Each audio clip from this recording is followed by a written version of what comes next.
Ooh, baby, baby, baby. Ladies, gentlemen, we are live. We feel electric guitar. We feel athletic. We feel ready to go. The question is, are you ready to go? In the quiet of the night, I hear a whisper in the wild, a fragile tone. Actually, you know what? Screw it. Let's get this started. In the quiet of the night, Woo! I hear a whisper in the wild, a fragile tone. Ladies, gentlemen. Ladies and gents. Every chord remembers you. Every note becomes a name. I'm reaching through the frequencies, but nothing sounds the same. Ladies, gentlemen, do you have it in you? Do you feel it? Do you feel the athleticism, the electric guitar, the amp catching fire, the smoke, the crowd going wild? Do you feel it? Or do you go through life not knowing why?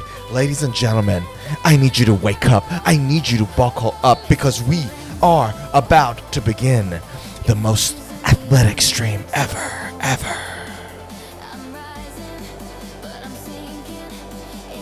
Woo! Start the clock.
Is asking, is that you talking? Or is this talk pre-recorded, Sorenzo? I cannot tell. Zuhair, this is pre-recorded. It's just the audio. It's a pre-recorded audio. Woo! Doroteo says, did the stream start already? Yes, we're athletic. Woo! Oh, Mr. Sorenzo! I'm lost inside your overflow. I'm standing, but I'm drifting in the echoes.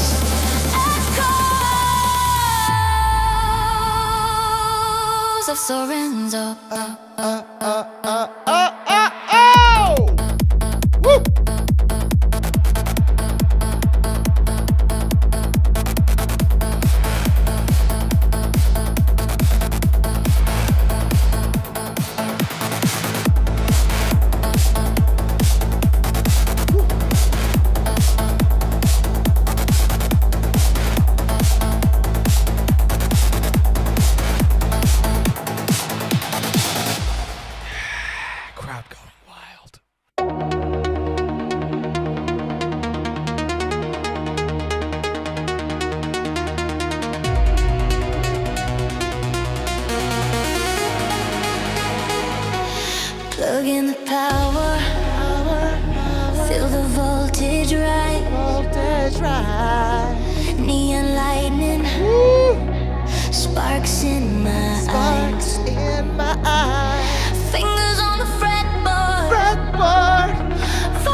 gentlemen, welcome to the Guitar Podcast. I am your host with the most, Monsieur Senior Mr. Sorenzo.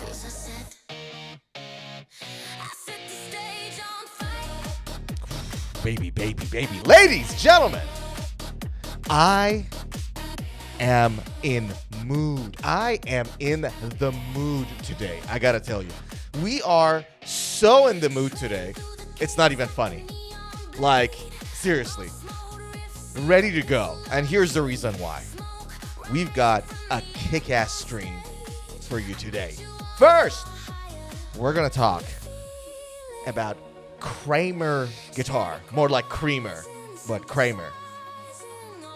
50th anniversary guitars all in gold? Let's talk about that. Gibson CEO leaves the company. I'm sorry, what? Gibson CEO leaves. Just left.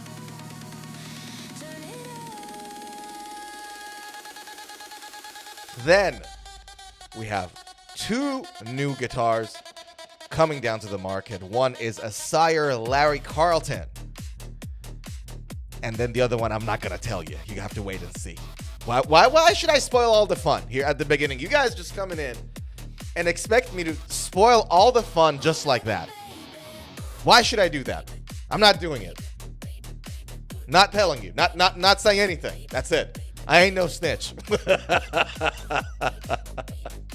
Woo! Look at you guys. Let me fix this camera, baby. What's going on? What is going on? Who's in the chat already? All right, turn it down. Turn it down. That's it. Ooh, baby. I know. We're excited now. Turn it down. Turn it down. Thank you. Thank you. That's it. Good. How you guys doing? Zuhair, that's the pre-recorded audio at the beginning. Just so we're clear about it. This is just a pre-recorded audio. We don't do live intros on this channel. So just letting you know.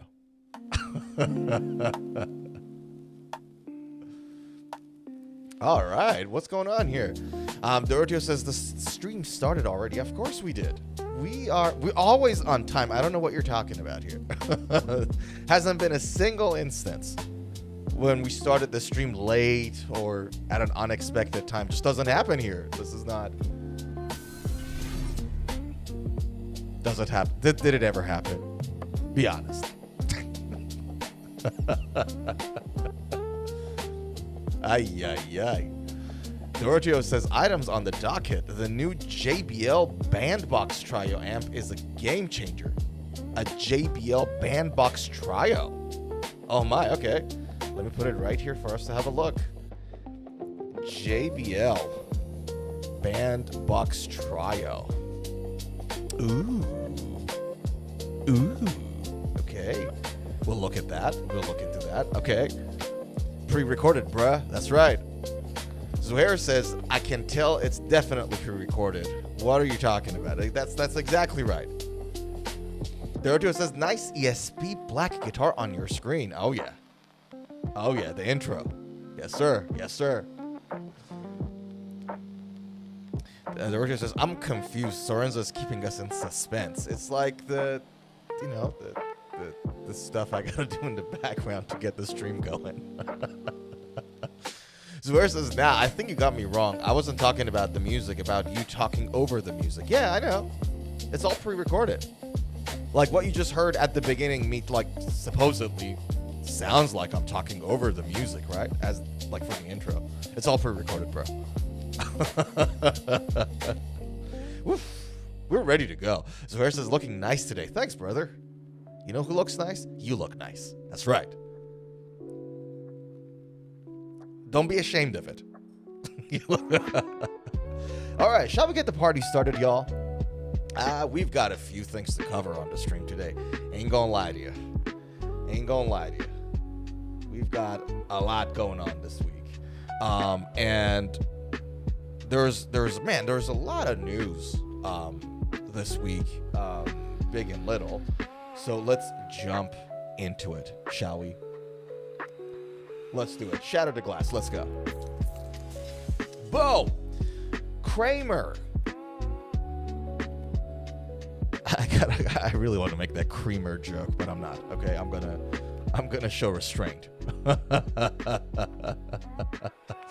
Kramer released their 50th anniversary Super Strat series just this week, celebrating half a century of hard rocking and about a couple of 2-3 decades of selling their company to Gibson, right? So they released a bunch of Super Strats. The one that, to me, in my eyes, sort of like was the most familiar one was the Barretta. As you guys know, the Kramer Barretta.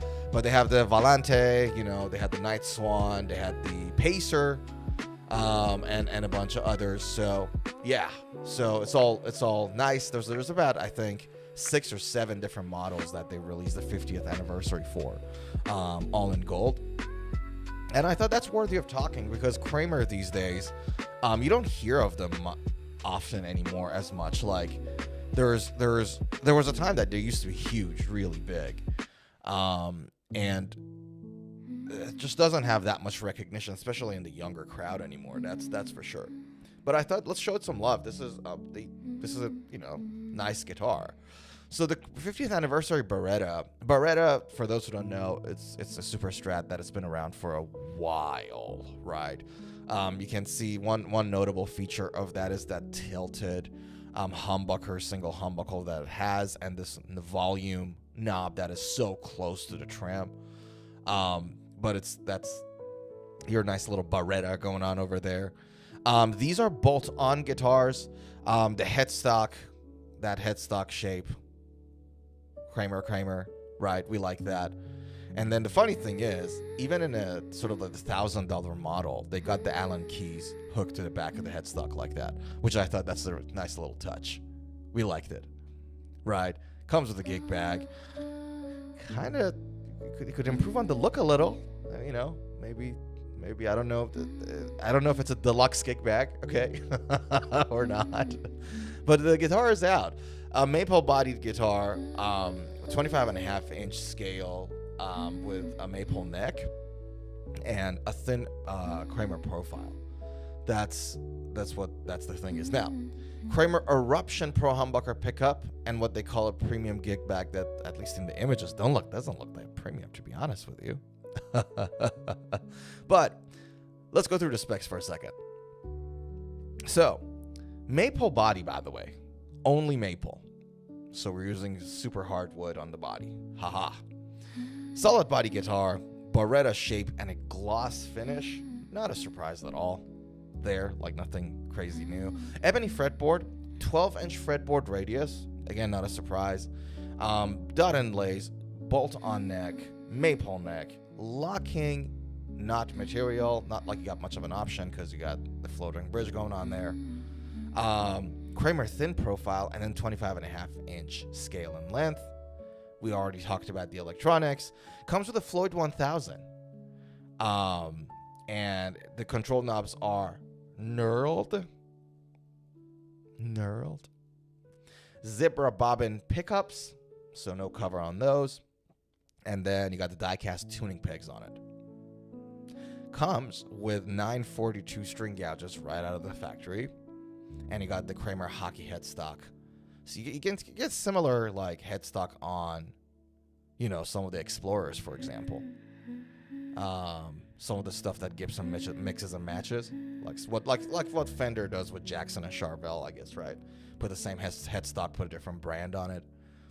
So that's that. Another notable feature, which I thought is welcomed in sort of like low mid-range guitar, is this little, I forgot the name. It's not a string tree.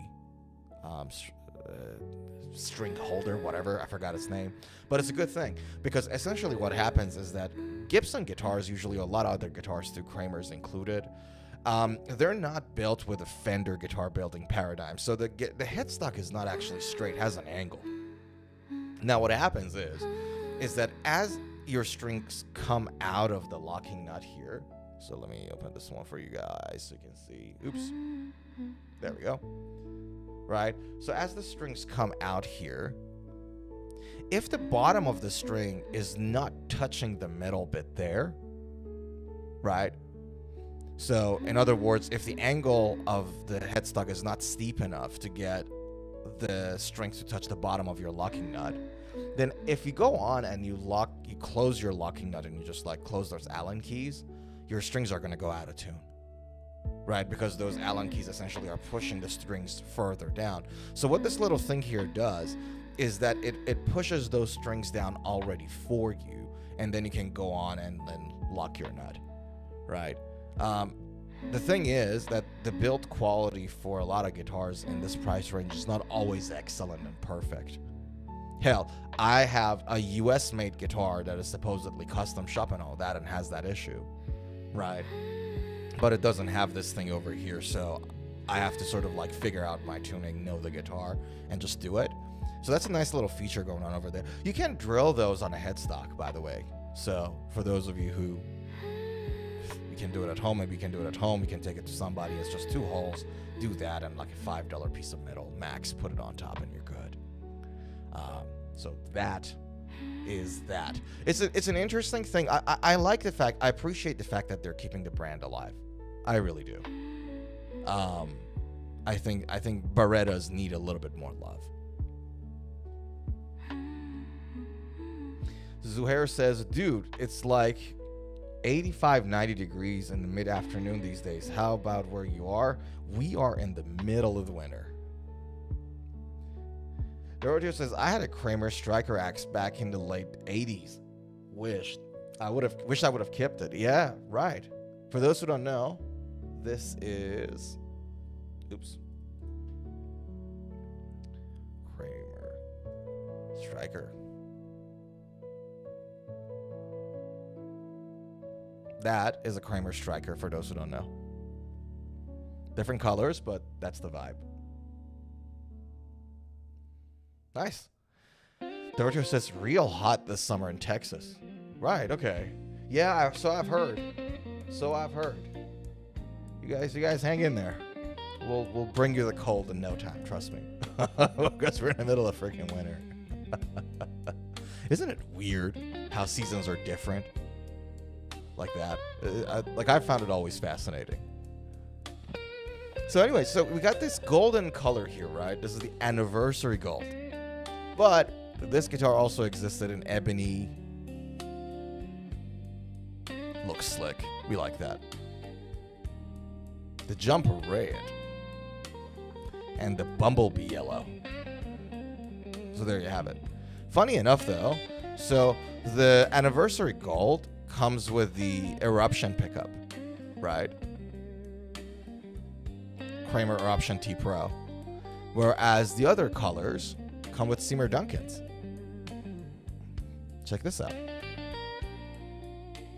Yeah, Seymour Duncan JBs.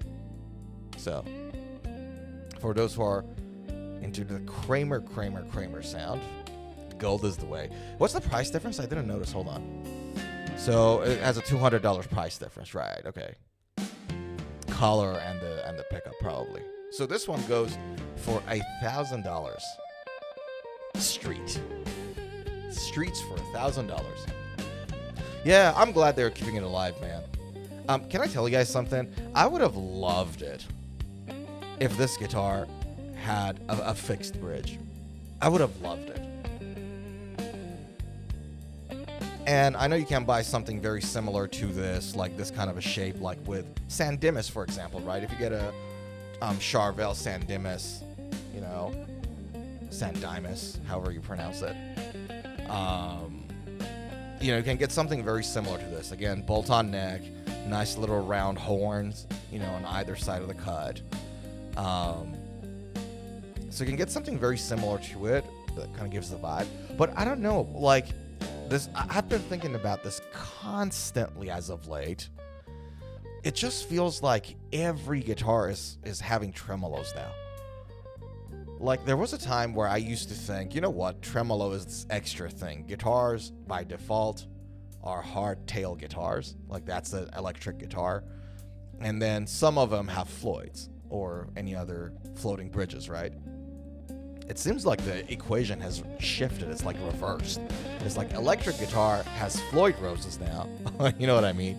But then the hardtail version is like the, you know, just like an extra thing that you have for the sake of variety. I don't know. It feels that way. And it blows my mind, to be fully honest with you guys, because like I had a student of mine early this week, not even last week, right? That I was recommending an electric guitar to. And I was hesitant because one of the electric guitars that we were talking about had a Floyd 1000. And I was like, all right, well, I don't want a student that is just starting to play the electric guitar. I don't want this person to have Floyd unless like they really want to. Unless Floyd is the thing that gets them excited. Because, you know, we all have that, right? There are certain things about guitars that gets us excited.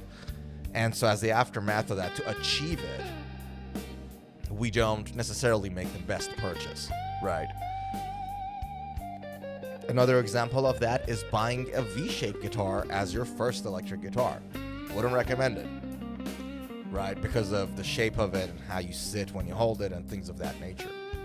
But if it's like the dream, if V was the dream, if that's the reason you pick up the electric guitar, then there's no other way around it, right? Anyways, so I was having a chat with my student and I was like, again, hesitant to recommend a guitar that has a Floyd Rose, because if someone's just starting to play, you know, and especially transitioning from a classical guitar to electric, do you really want him to have to deal with the time that it takes to tune a Floyd for the first time? You know what I mean? Playing the guitar is already something that they need extra motivation for sometimes. So I don't know. It just feels like all the guitars these days are going on Floyds. And I don't have anything against them. I have guitars with Floyds. I love them. Love a good dive bomb. Can't go wrong with it. But, you know, first timers, and at some point you get tired of it. Anyways, what do you guys think? So like, who prefers a guitar with a Floyd here on YouTube and Twitch? Tell me, you guys. Who prefers a guitar with Floyd? And who prefers a guitar with a hardtail? I'd be keen to know. Like, do you guys have a crazy specific preference, like a deal breaker preference? Because for me, it's like, I don't mind a Floyd. I just don't want to have to deal with tuning and setting it up every time. And there's methods to make your life easier, right? So you can change the strings one by one. You can, you know, do all these little things.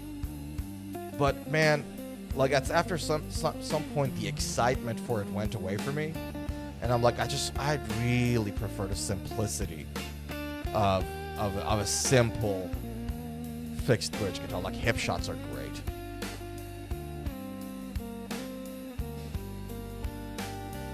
There we go. Doroteo says, I'm a fixed bridge guy or hardtail, easier to keep in tune. I agree with you. 100%. But I got both fixed bridge and floating bridges. Of course you do, yeah. Yeah, no, makes sense. And look, the fact that you've played both of them gives your opinion credibility, right? So you know what you've dealt with it before. Aljon, I think it's your first time on the stream here chatting, pal. Good to see you. How you doing, Aljon? Aljon says, if a Floyd is part of your style, there is a learning curve, no doubt, but Kramer does have models without a Floyd. You're absolutely right. I agree with you. 100%. 100%. It's one of those things that, like, again, you're right. I'll rephrase what you said, and hopefully you'd agree with it, Aljon. So, at a point, a guitar player decides that they like it, right? And it's right at that point where it makes sense for people to, you know, go through that learning curve, right? And deal with it. That makes perfect sense. What doesn't make sense, like with this thing that I think, and I've seen people have, having gone through that, is that they buy a guitar that is just a cheap guitar. They're just starting to play the electric, and that cheap guitar has some sort of a floating bridge, and they don't know how to deal with it at home. It's like takes a long time to figure it out. So this is why, like, for me, like with guitars that have Floyds, or with like guitars that have weird shapes like V, or say for example the Explorer shape or the Firebird shape, right? X shapes. With these kind of guitars, I always recommend people to not buy them as their first guitar. Buy them as a second, right? Like, stick to a standard shape, ergonomic shape, like any Strat shape, any Tele shape, any Les Paul shape, any custom 24 shape. You know what I mean? Ergonomic stuff, simple, easy to control, all that. And then once you got a hang of it, then Aljan says, I use all styles of tailpieces. Experience them and try for yourself. Growing up, nobody prepares you for a Floyd. No. It's like I always say, right? They don't prepare you for taxes. And then they don't prepare you for Floyds. I remember the first time I saw a Floyd. I didn't know what those microtuners were. I was scared to touch them. I was really young. Like I don't know how old I was. Like I was barely a teenager. I was scared to touch them. I'm like, what is this thing? Yeah.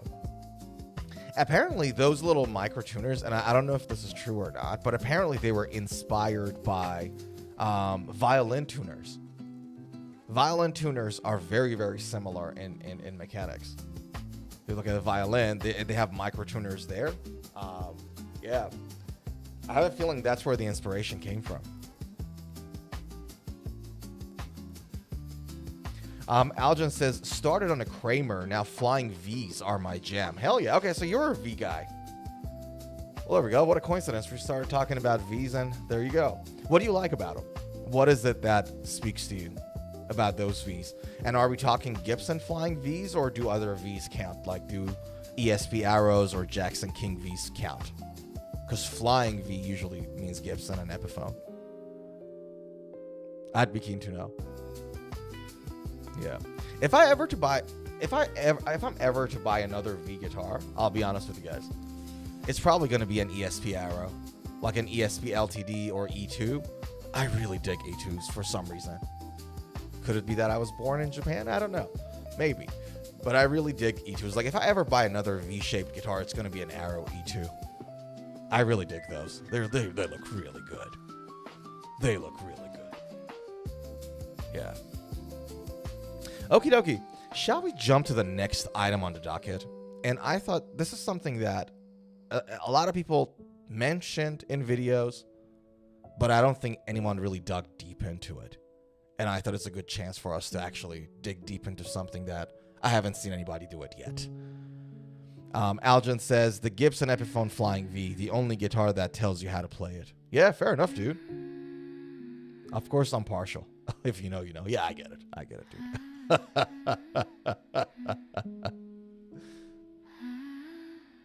Good that you love something, man. Good that you love it and you know that you love it and you know it's your thing. Like, having found your lane is a good thing. Trust me, not everybody have found their lanes yet. And just to have that is a blessing. Trust me. Now, let's jump, guys, to the next docket. The next item on the docket. I have to say it again. Let's jump to the next item on the docket, shall we? Doroteo says, Judas Priest plays the Gibson Flying V. They do. I just thought of Lady Gaga's song, Judas. Judas, Judas. Alrighty. Let's jump to the next item on the docket. And there was a few things I wanted to tell you guys about it that not everybody analyzes, not everybody talks about. I kind of do it because I like my background, I guess, my work and business background. These things attract me. But let's talk about it, shall we? Let's do this. Give me 1 segundo. I'm just bringing that up. Here we go. Boom. Let's talk about it. So, as many of you've probably heard it, talking about Gibson and Epiphone Flying V with you guys just now. That's a good segue. Gibson President CEO Cesar Guequion steps down. Cesar is an Argentinian finance guy who has a ginormous Gibson collection even before he joined the company. He joined the company in the summer of 2023 after about 3 years. He is leaving the company as planned. He's not completely leaving Gibson. He's still going to be a brand ambassador and part of the board of directors. And he's going to be an advisor to the board. However, there was an announcement that was made by Gibson 3 days ago or so. And then Cesar on his own private Instagram channel said that he's leaving Gibson to pursue another business opportunity. He started a new business and so on and so forth. Now, I'm not, everybody talks about it. Yes, Gibson CEO leaving, yada, yada. There was a few things I wanted to dig into background for you guys, which I found super interesting. And these are the things that nobody talks about. Like, nobody talks about the context so much anymore. Like, in what context the person came to the company? Why did they come in? Like, for example, we talked about the Fender CEO's background as a luxury item salesperson and how that impacts decision-making and things of that nature. Similarly here, so Cesar Guequion, when he joined the company in summer of 2023, you guys have to understand what was the situation for Gibson at the time. Gibson was not doing financially well, right? In 2018, Gibson was going through something like a collapse in some ways, right? In 2016, their credit was turned to dust, and the company filed a Chapter 11 bankruptcy with about $400 million debt, which was insane. Like, it wasn't doing financially well, right? Now, before we even talk about Gibson any further, this is the background of Cesar Guequion. So he has an MBA. He gets his MBA from in the University of Chicago in 2003, and he starts working in finance.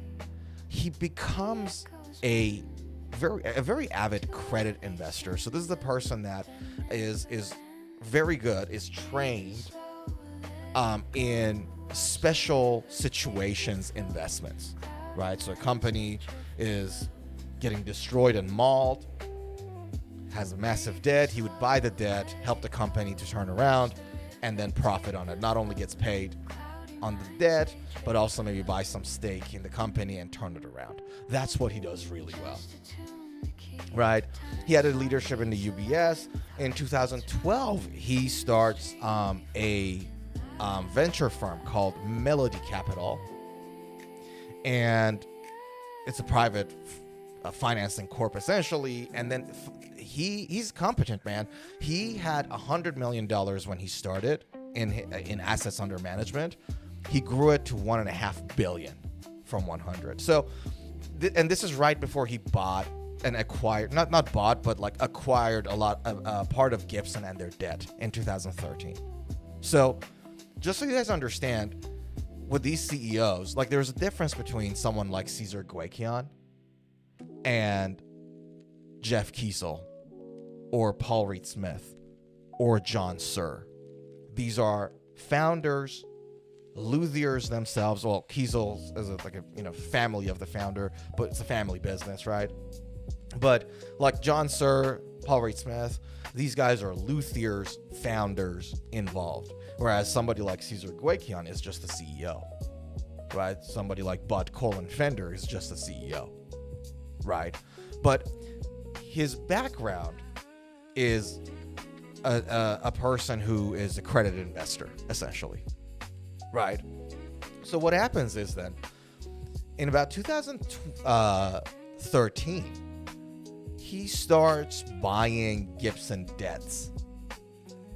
Any credit, bunch of credit from Gibson. Essentially, he starts just buying this stuff, right? And it's personally, right? So personally started buying the debt, and growing it, essentially, right?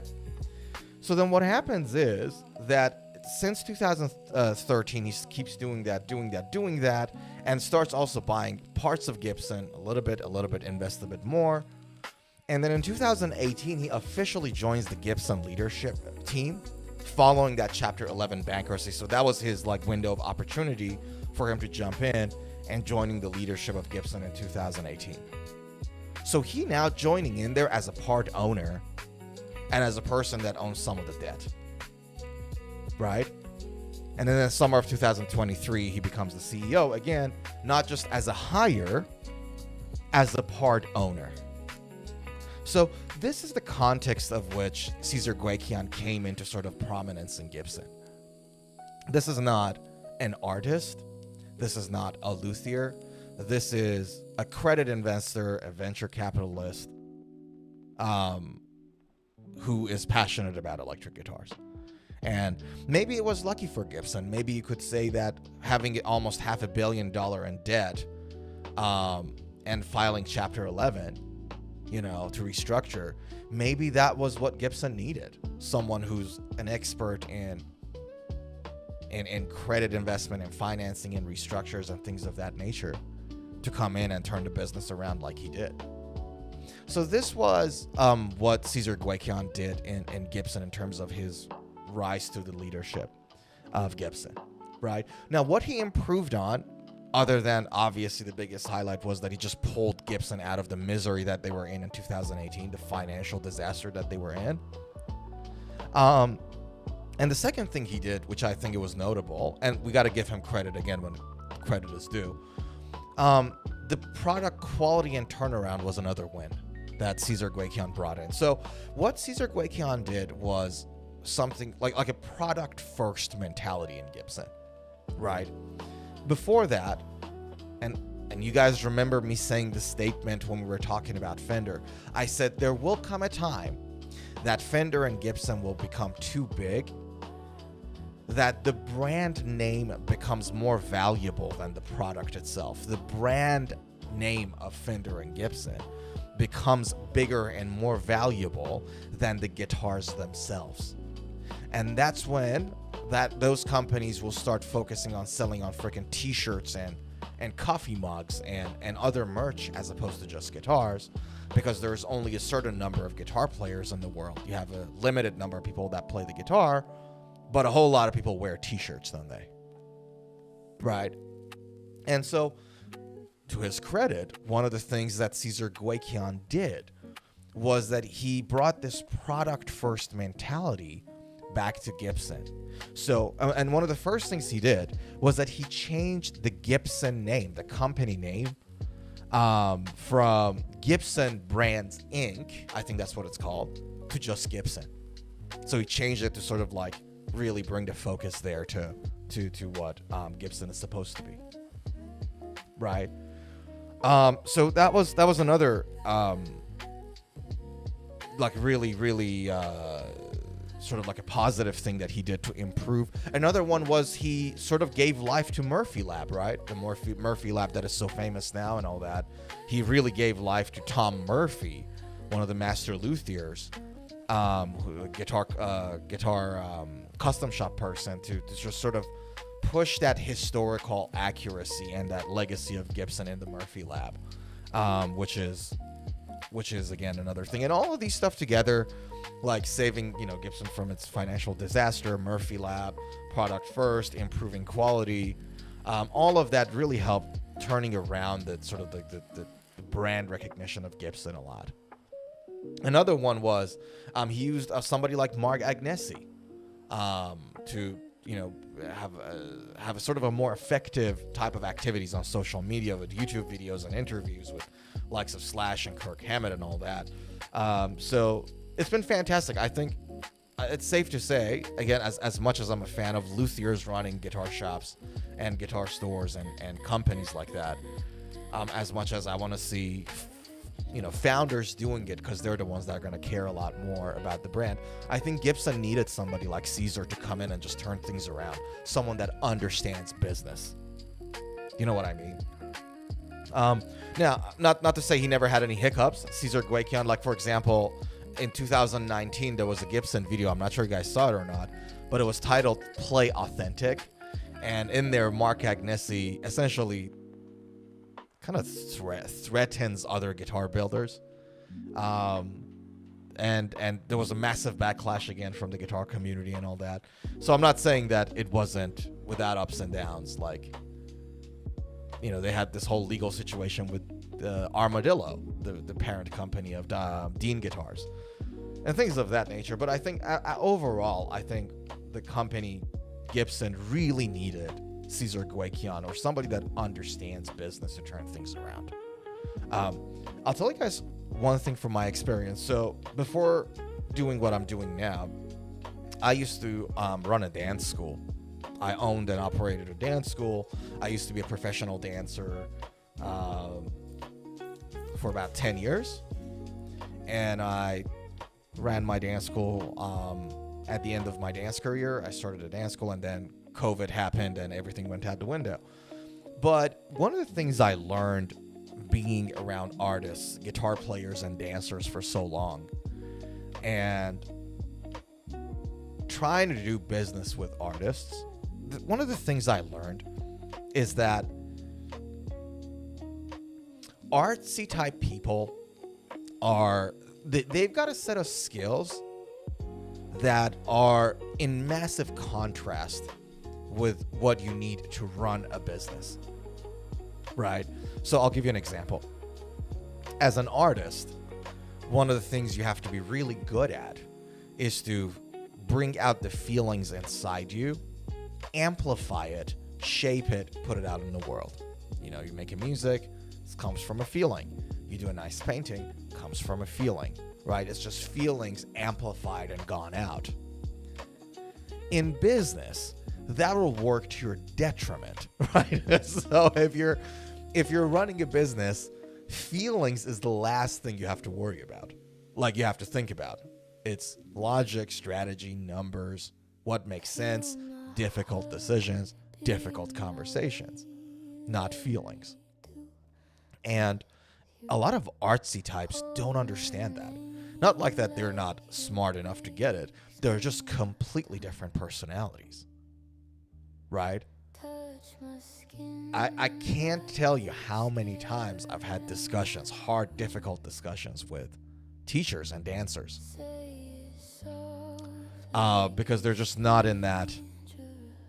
They're just not in that world. That's not how they see the world. Do you know what I mean?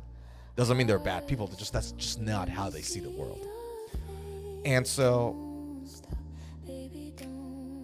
there is something to be said about, a lot to be said, to be honest, but I'm being nice here, but about having business skills, and allowing the business people to improve on things in our guitar world. And I think Caesar Guequian did that. I think Gibson needed somebody that loves electric guitars, loves Gibson, but is actually good with business, with credit, with restructures, and him for, Caesar, obviously that was a window of opportunity.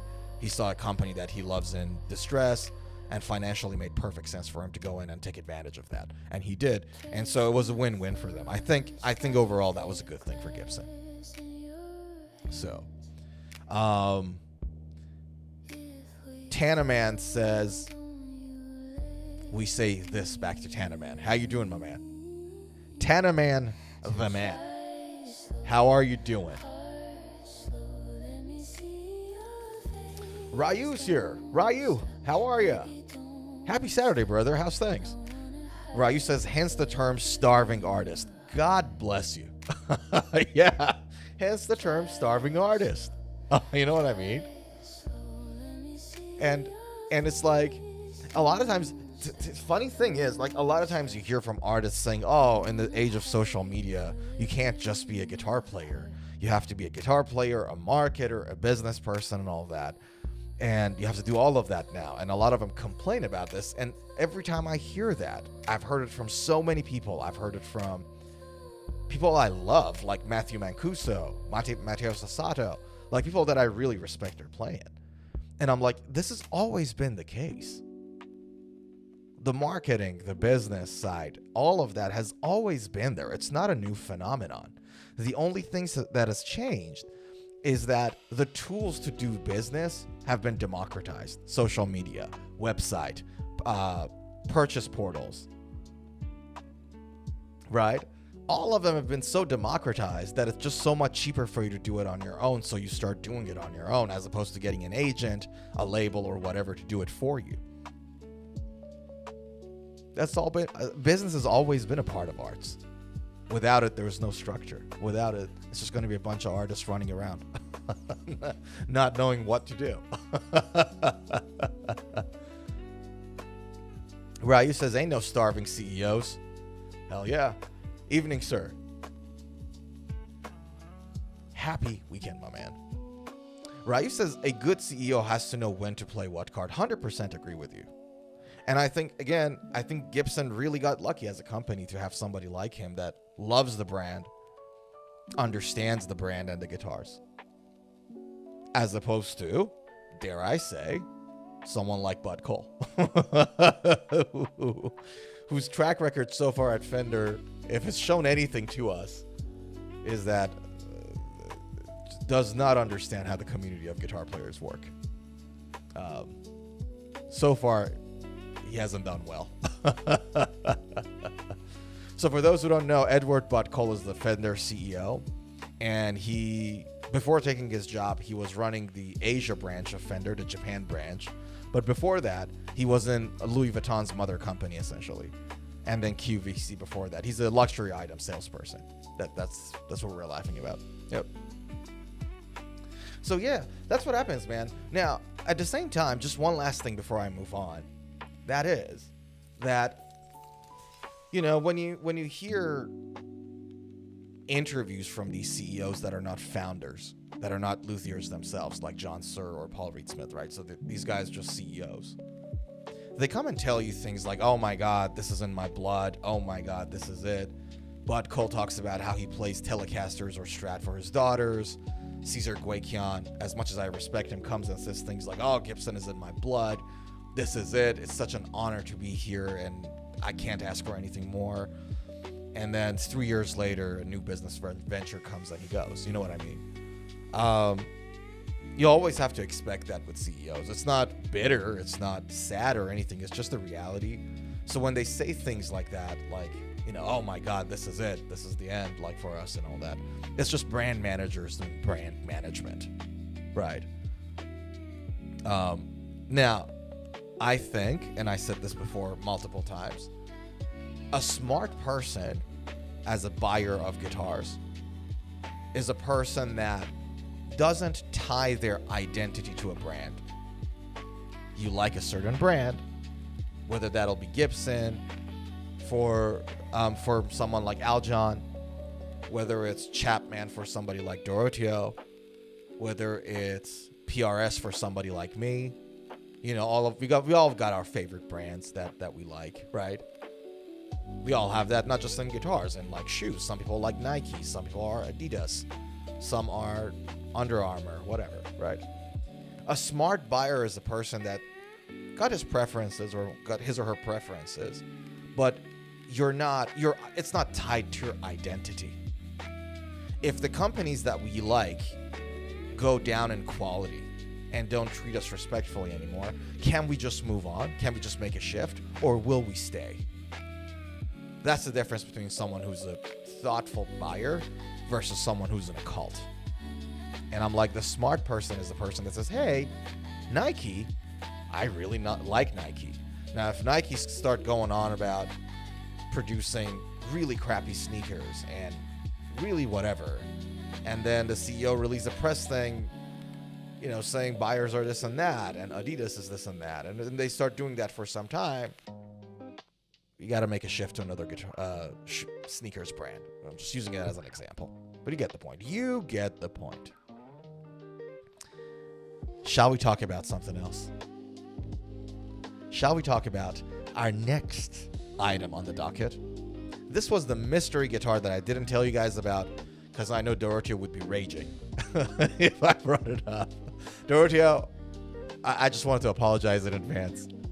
Dorothea is... I love you, brother. Please still love me after this. I gotta do it. I gotta do it because it's a new guitar that came out this week.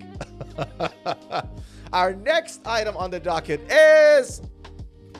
It's time! I had to do a Bruce Buffer. Paul Reed Smith, my favorite brand. Bruh, I knew it. I knew it. Sorry, Dorothea. I love you to the core, brother. Don't be mad at me. Swear to God, dude, if Chapman's released new guitars, I'd be covering them. I'd be all over the website. If Chapman was doing new guitars, I'd be talking about them every week. This is a new guitar that genuinely came out this week.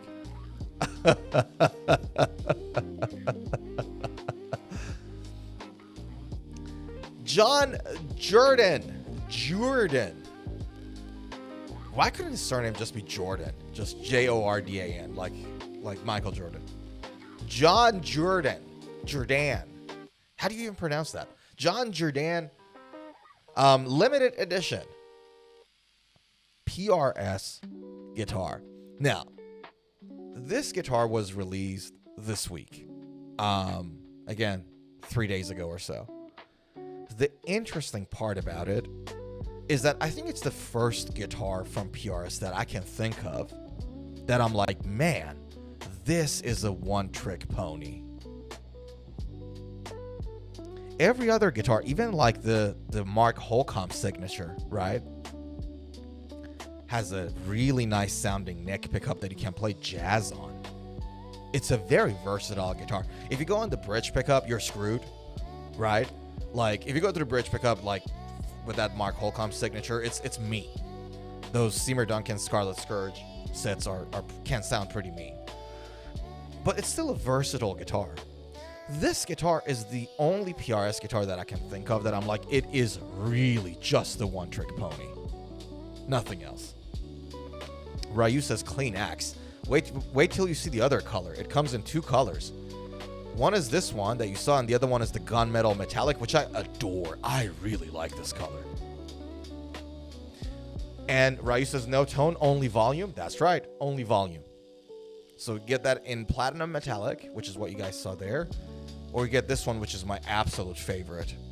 The gunmetal metallic. This looks so slick. This looks so good. And the pickup is a super good surprise to me too. I'll tell you guys about it in a second. But yeah, like Ryu said, it has no tone, a single bridge, high output pickup. This is a metal axe. This is a metal only axe. It's a one-trick pony. A really good one at that. A really expensive one at that. But it's there. So, PRS released this new John Jordan limited edition. It's only from like 200 pieces. I think when I checked Sweetwater, what was that, like $5,000 or something? Something ridiculous. The price for it was just ridiculous.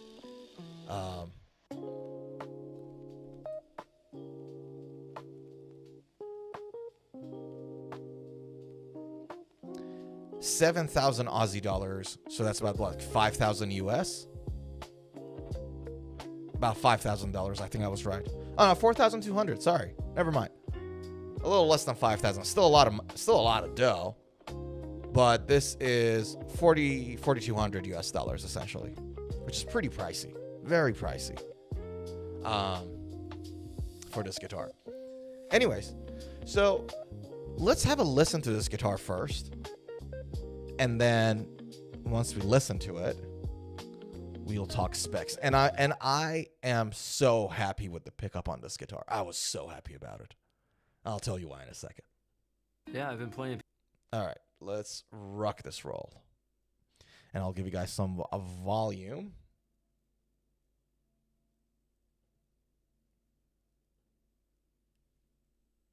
I tried to give you volume. There we go. Thing here.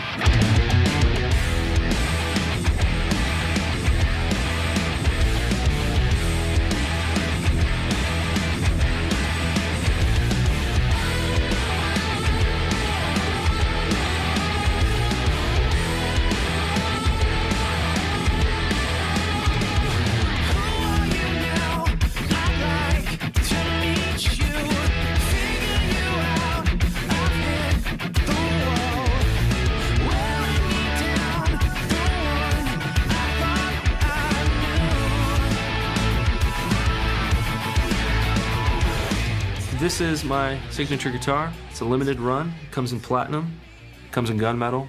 In slowly putting the pieces together for it, it was really designed around the idea of what do I need? What is something I don't need? What can we get rid of? And what can I add? It's almost just an exercise in minimalism. There's no neck pickup because in Mammoth, I really focus on singing a lot of backups and a lot of rhythm stuff. So both of those things really pull me away from switching a lot, and also requires me to have that bridge pickup kind of sound. You know, a lot of palm muting, a lot of fast, articulate stuff. And, you know, again, I don't find myself reaching for that neck pickup sound. It's pretty much full tilt the whole time. If I'm in the studio and I need that sound, I have a guitar for that, you know. My Scarlet Red Custom 22, you know, or various other PRSs I have at the house. So I have that sound, I have that tone, and I have that option. So many bands in the early 2000s, I remember growing up listening to, I was a fan of nu metal and hard rock. A lot of the bands at that time period were all playing PRS guitars, a lot of the bands I looked up to. Clint Lowry, I remember watching in the Seven Dust behind the scene DVDs. A big one is Mark Tremonti. He was huge in that world. Limp Bizkit and Wes was like one of the most underrated riff writers of that time period because he's just such intelligent writing, such groovy stuff, having this prominent position in like guitar magazines and seeing that poster of Wes with the trench coat and the face paint and that silver PRS guitar. I just always loved that finish. And that was always in the back of my head when I made the call to try to get a silver PRS. Another one, an early one, Silverchair. I just remember watching them play with PRS guitars. Another player that was just really into the show, I have to say also Carnival and Primus. Obviously Santana. It was kind of hard to avoid the music videos and all the killer instruments that they were coming out with. So seeing all these ads, and I'd always want to try one, and eventually I got my hands on one, and it became this goal of like, all right, I will save up and I will buy this guitar. And the one in particular was a 2006 Custom 22. That was my first one. It was a Scarlet Red 10 top. A friend of mine worked at a guitar center. I went in there with the intention of buying a different PRS guitar, and he was like, no, you have to try this one. Pulls it down from the wall, and I picked it up and I played it. It made sense instantly. It was like, this is just So the thing I wanted to show you guys was the fact that how with guitar that Wes Borland. So have a look at the color of this guitar, and then have a look at the color of Wes Borland's guitar. Here, right? You can such clearly intelligent see writing. his influence, like early on. See that? That's the guitar that Wes Borland played, and this was the guitar that Silverchair played. Another one, an early one, can play with PRS. This one, see that? It kind of gives you the thing. The thing that I thought when I was watching this video earlier on, the thing that I found really interesting about it is like how much the stuff you see in your childhood and wherever, like early on in your music journey, how much that actually influences your guitar preferences. You know what I mean? Like it makes sense. Because I swear to God, I went through this mental process. I was having a look at it, and I'm like, man, that color is a weird color. So it's an artist color. It's not like PRS came up with that, right? And wondering why. Where did that come from? And that just gave me the answer, you know? It just makes perfect sense. Can I tell you guys something? Ryu's asking, is this made? It got to be made in the USA? Yeah, it's made in the US. It is made in the USA. But the thing is, when I see the whole comp guitar, I'm like, oh man, that's a nice guitar. Would be nice to have. When I look at this actually excites me. Because it's just a new, like, again, with all this minimalism and the fact that it doesn't have a neck pickup and all of that, it's an exciting thing for somebody like me who's a fan of the PRS, because it's something new. It's like they don't do these kind of things often. So yeah, we'll see. Well, let's see whether. Yeah, I don't know. Like I'm like tempted. Maybe we could just, like, if not buy it, just rent something out like that. But I don't think it's available for rent. We'll see. We'll see if we can sort something out here and make something work or not. Anyways, so here you go, guys. Just give me one quick segundo.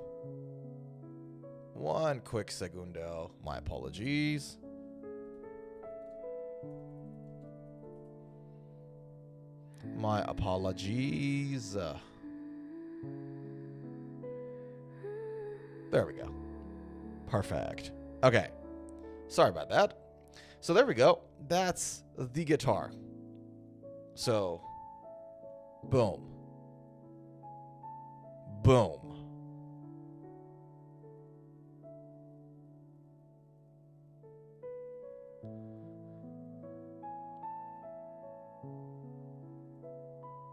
So there you go. That's the guitar. Now, what do we have here for specs? Number 1, PRS adjustable stop tail. That was like, it looks like that's their take on the Tune-O-Matic. That's like their improved version of Tune-O-Matic. Kind of gives me that vibe. Looks good, right? Phase 3 locking tuners. These are locking modern tuners that have really light plastic wings, like the keys, to maximize the resonance of the neck and the headstock. And then, funny enough, you guys see this PRS horns metal pickup. That horn, that /M/ is actually engraved on the guitar. This metal high output pickup is actually PRS's in-house pickup. And that's exciting for me. Because even right now, like for their whole comp models, they use Seymour Duncans. For Dusty Waring models, which is discontinued, they used bare knuckles, right? So for all the other metal guitars, they used, like most others, like they used like other brands. This is their in-house, and we like that. We like that very much. Solid body guitar has the violent top carve, like their US made stuff. 22 frets, funny enough, not 24. Comes with the PRS standard fret wire, which is not stainless steel. It's closer to nickel silver than stainless steel. 25-inch in length. Again, it's a metal guitar, but it's not designed for super down tuning, is it? Right? Mahogany neck, which is, again, interesting. So this is a full mahogany guitar. One-piece neck. Comes with a regular neck shape, so it's not a thin pattern. Neck width at the nut is this, and I need to translate it to centimeters. 2 centimeters.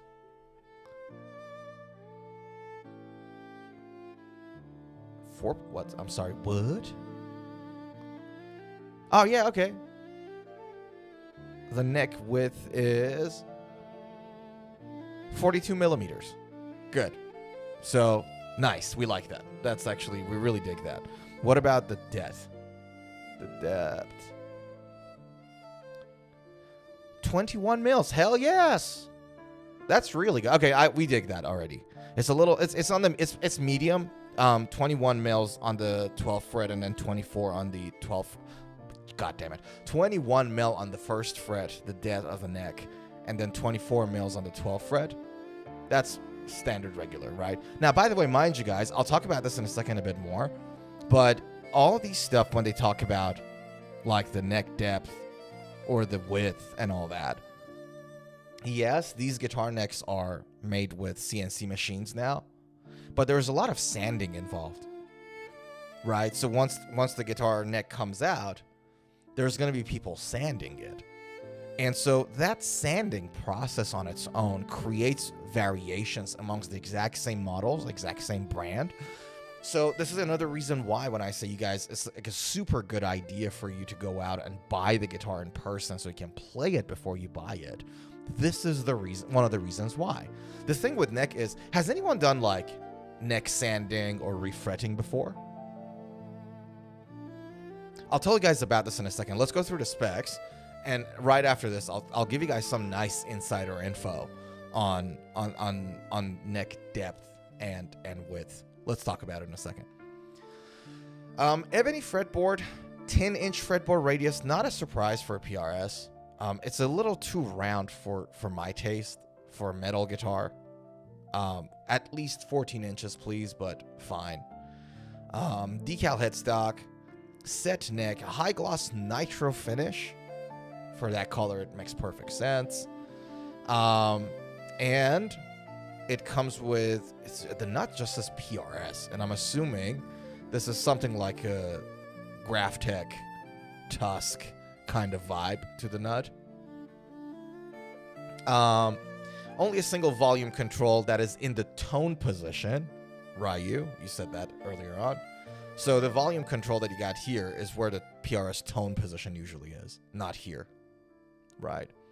And it comes with 1046 PRS strings out of the factory standard tuning, and it has a multi-fit molded case coming with it. There we go. These are the guitars. Very interesting guitar. I really, really dig this, especially the gunmetal one. I don't like the fact that it's only 25 inches in scale. And I don't like the fact that it has 10 inches in radius. I would rather, having flatter fretboards and a slightly longer scale, 25 and a half inch and at least 14 inches in scale, in radius rather. But hey, really cool looking guitar still. And I like the sound of it too. So there you go. Doroteo says, Herman Lee has a custom PRS, but it's crazy expensive. Oh, I agree with you. The Clio, we talked about it. Yeah, the Clio's super. Even the SE Clio. The SE Clio is $2,000 on Sweetwater, which is insane. And then the core model is like $6,000, and I'm like, give me a break. Yeah. Yo Killa on Twitch. How are you, brother? Yo Killa says, Sorenzo, how are you and everyone? Stay athletic, y'all. Hell yes, I'm good, man. Happy Saturday. How you doing? Sean is back. Sean. Long time no see, Sean. How are you? Happy weekend, pal. Sean says, hey, lads, nice looking guitar. How much does it cost? 7,200 Australian. And I think a Belfield, it's a store in Sydney called Belfield, I think. They've got it 7,200 Aussie dollars, which is freaking expensive. 4,200 US. Sean, we gotta do something about this Aussie dollar going down like that. I don't know, what is it that you and I can do about it? I don't think much, but I don't like where it's going.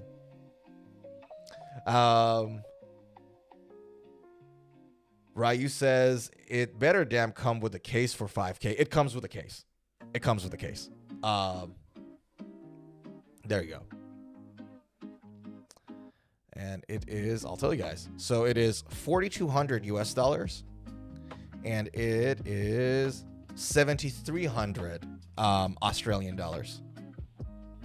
Yeah. I didn't know Belfield guys were a distributor for PRS. I thought they were so neck deep with ESP. I didn't know they stock PRSs. Good to know. I saw their rep in Melbourne Guitar Show last year. I spoke with them. Nice guys. Anyways, Sean says, I was away in Sydney for a while working. How was your trip? I mean, Sydney is nice and cold too this time of the year. How was your working trip? Did you have a good time? Did you get to check some of their guitar stores? They got some nice guitar stores in Sydney. Right. Now, one thing before we forget, I wanted to talk about was to give you guys some insider info. some athletic information on guitar neck shapes and guitar neck width and depth. Let's talk about it. Sean says, I'm overworking. Hats off to you, dude. Get some, have a break. Don't overburn yourself out. But hats off to you and anyone who's grinding it 7 days, killing, like just working and getting stuff done and adding value to other people's lives. Adding value, man. Adding value. I don't want to make this show like political or all that because it's boring stuff, right? But like a lot of times you say, like you hear a lot of times when like people say, oh, like the left side of the political aisle, the right side, or the rich versus the poor, left versus right, and all that. And to me, especially these days, I'm like, it's not about left or right or rich and poor. It's about givers and takers, those who give value, add value to other people's lives, work hard, 7 days, sometimes 2 jobs, just grind, let's go. And those who don't add value to other people's lives, like they take, right? And I'm like, it's more like givers versus takers. And those who grinded, yourself, Sean, Doroteo, hell of a hard worker. Zuhair has 2 jobs.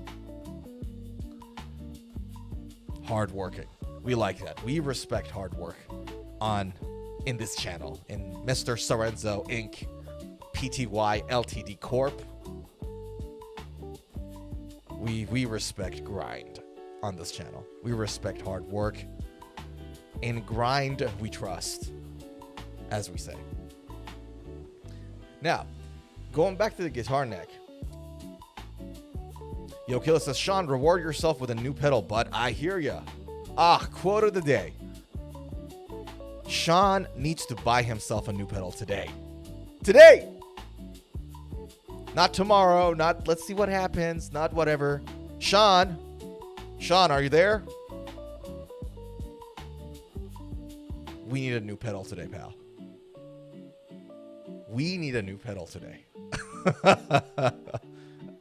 That was nice. Yo Killas, that was wise. In fact, I'm going to... No, I'm kidding. I was about to say, in fact, I'm going to reward myself with a new pedal for Sean's hard work. But maybe not. Now, all right, let me jump to the guitar neck for a second before you guys. Yo Killa says, I'm sorry, you said $5K? $4,200 US for that guitar. $4,200 US, 7,300 Aussie. And with Aussie dollar, it's not just a conversion. Guitars are more expensive here in the land down under because of all the extra insurance and transport cost that is required to bring this stuff all the way down here, as opposed to a guitar in the US that is made in Maryland, because this guitar is made in Maryland, right? You don't need to worry about insurance and all that, and the cost of fuel going up with all the stuff going on in the Strait of Hormuz and all that stuff. Boring. I swear to God. Back to guitar necks, back to the athletic stuff. So check this out. Some insider info for those who don't know. You see all these specs of guitar necks in specs sheets. Every company has it. PRS got it. Schecter got it. Gibson got it. Every guitar you look at, Ibanez, right? All of them got these specs. That tells you what the depth and the width of the guitar neck is, right? Now, these necks go through a CNC machine process, right? So CNC machine essentially cuts them. They come out and they get sanded by a person, right? Depending on where they're being sanded, that staff might have a different level of skill. Some of them are sanded in more detail. Some of them are not. But ultimately, there's humans going in and sanding these necks. Right off the bat, what this tells you is that those sandings are never going to be 100% consistent. Not a surprise. So when you see all these specs, right, about neck width and depth and all that, you have to take it with a grade of tolerance, right? Plus and minus 10%, plus and minus 5%, whatever, right? It may be. There is a level of tolerance in there that makes these necks not 100% consistent as you would expect. Moreover, the CNC machines themselves got some error range, right? So even like at a company like PRS, and I know this to be factual, the saw that they use, the grind tip, the saw tip that they use on their CNC machines is actually designed for metal. It's designed for cutting metal and like literally hard metals, right? And they use those for wood so that it's extra accurate. But even that machine will have some errors in there. So the machine's gonna have some, you know, fluctuations in how it does cut the guitar neck.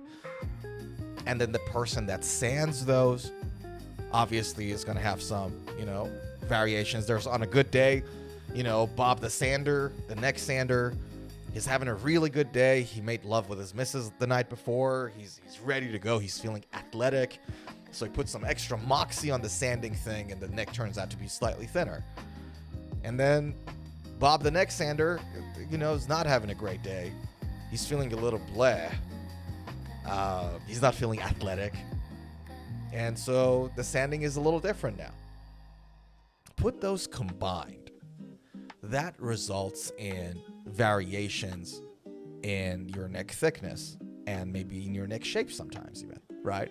Now, why does this matter? Why do I tell you guys about, why do I talk about these little adjustments, these little things to you guys? Like, why are we talking about it? Because with guitar necks, smallest changes feel ginormous, feel huge. I don't know why is that. Maybe it's because our hands have a lot of nerve endings and they're very sensitive, like your hands, your lips, your eyes, very sensitive. Certain parts of your body, we're not going to talk about those on the stream, but other parts, you get the idea, have a lot of nerve endings and they're sensitive. Maybe it's that, right? So when you hold onto that guitar, it feels very different, even with like smallest differences. Same brand, same model. This is another reason why you want to try the guitar out when you play it. I'll give you guys another example of the exact same thing. Has anyone done refretting? Has anyone refretted their guitar at home? Or have you had a guitar that you took for refretting? If you ever did that, and especially if you ever were in a scenario where the new frets that is being installed on the guitar are of different thickness and height. So say, just as an example, let's just say you have these old school tiny little frets, and then you take those out and you put extra jumbo, thick, tall, like frets in there, right? Let me tell you guys, from someone who's experienced this, that guitar becomes a different guitar. That guitar becomes a completely different guitar. And I'll tell you guys a fun story. That guitar you guys see right back there, that's a Gibson Les Paul. That guitar had this old traditional frets in there, and I pulled them out and I refretted that guitar, not because of my preference of a fret, which I do have, but it wasn't because of that. It's because that guitar is like 20 something years old and those frets were in a miserable condition, so it needed a refret. So I refretted the guitar. When I tell you guys, like, I knew the guitar is going to be different, and I knew the guitar is going to be a different guitar, but even when you know it, even when you expect it, the first time you hold that new guitar in your hand after sanding the neck and after changing the frets, it's a different guitar. It's like a completely new guitar. And even when you know it, it surprises you.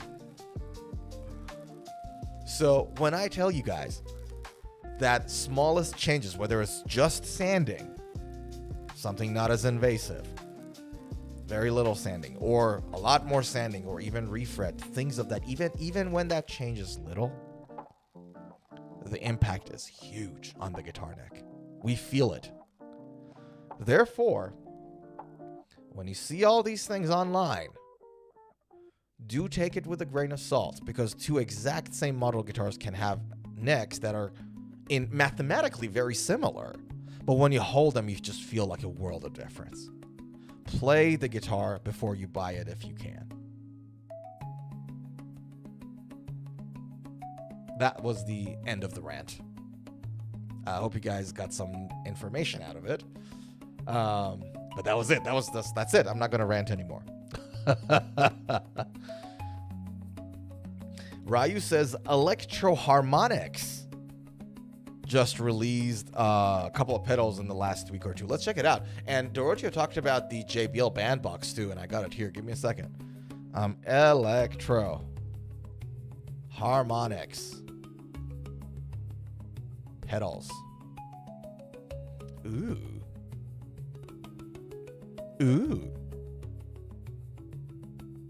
Okay, before we talk about it, let's talk about the JBL Bandbox Trio that Doroteo talked about.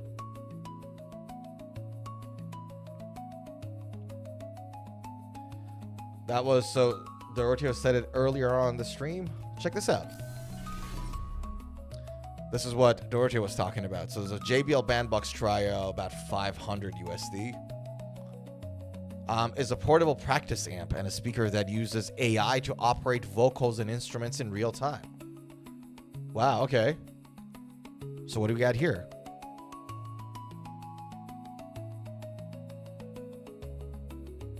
Right.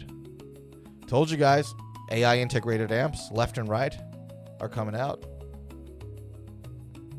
Didn't we call it out like 2 years ago? We called it out on very early on the streams. We called it out that it's just a matter of time where all of these become AI integrated and you can get any sound with a cheap plastic guitar. Nice. Okay, that's a nice release. We like that. So what does it do? The Bandbox Trio lets you jump right in, stream any track. It'll automatically separates out the vocals, drums, and guitars in real time. Oh God. So you put any track in there, whatever the song, you load any song, and it will separate the vocals, drums, and guitars, and then you choose which ones to play in the background, and then you groove over it. And you don't need a computer to separately do it. It just will do it for you on the box. That's insane. That's so fun. That sounds so fun. Like, you don't need a separate pedal board or like a multi-effects or a computer for it. Just chuck in whatever song from your phone and it'll separate it for you. That's awesome. 6.5-inch woofer, 135 watts of clean, powerful output. Whew, 4-channel mixer, has microphone effects. So you literally just take this, a distortion pedal, and a microphone, and you can just gig like full on. Holy smokes. This is awesome. Thanks, Doroteo. Doroteo, that was awesome. Hats off, firm handshakes to Doroteo, ladies and gents. That was a super fun suggestion, man. Appreciate you. Whew. Okay. So that was Doroteo's suggestion. And then Ryu, Electro Harmonics pedal, was the latest. They had a latest couple of releases. What are they? You got a saturator. Which one is it? By latest, right? Yeah, there we go. So that's the latest. The percolator, which is a harmonic saturator. Okay.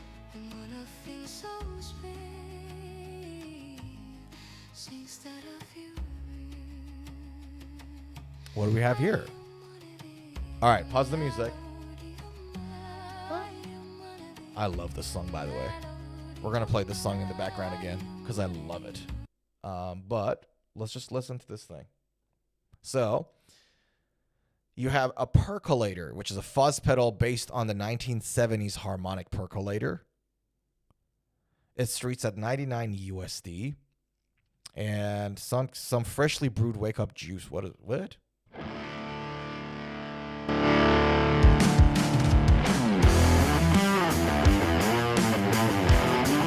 Right, fuzz pedal.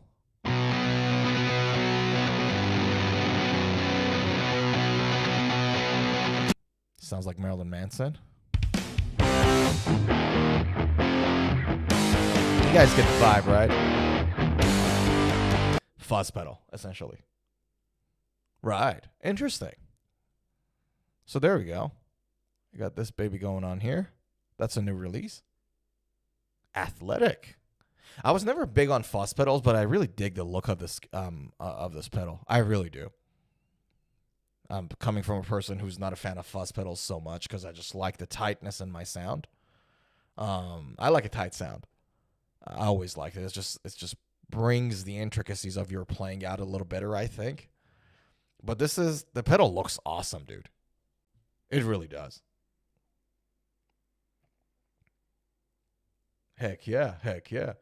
Right, you says a band in a box. Yeah, that JBL was a band in a box, wasn't he? Just in a speaker. Like you never had it integrated in speakers before. So that's kind of nice to see. Pico Shimmer. Don't know what that is. Doroteo says, I'm thinking if you wait 1 or 2 years, we might get the same technology at a cheaper price. No questions about it. So well said.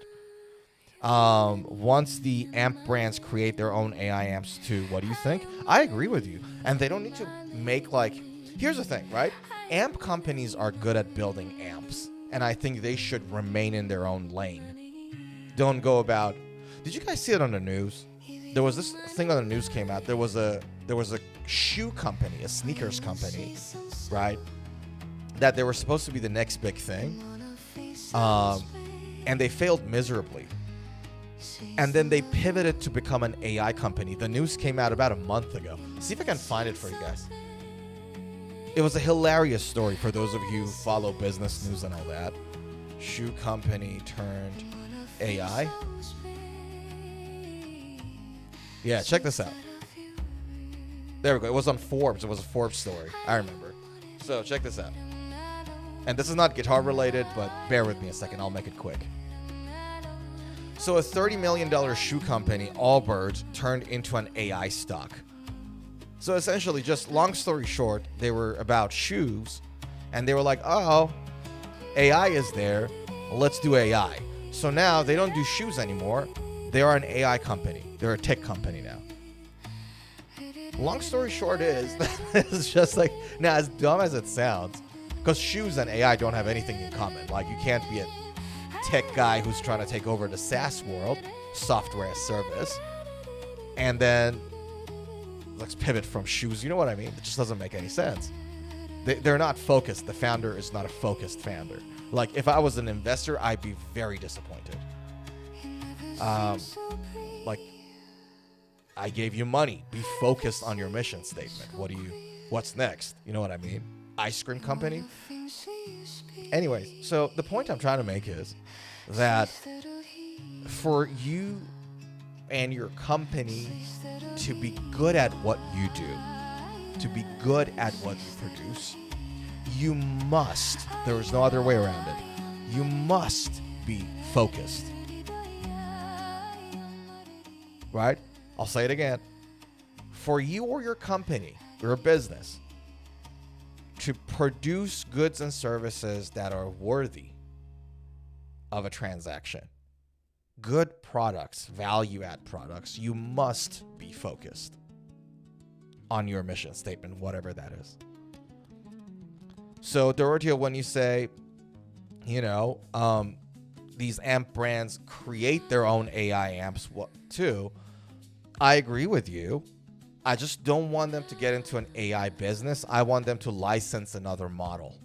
I want them to get another startup to make it for them, as opposed to they getting into that business themselves. I'm like, amp makers have to remain amp makers.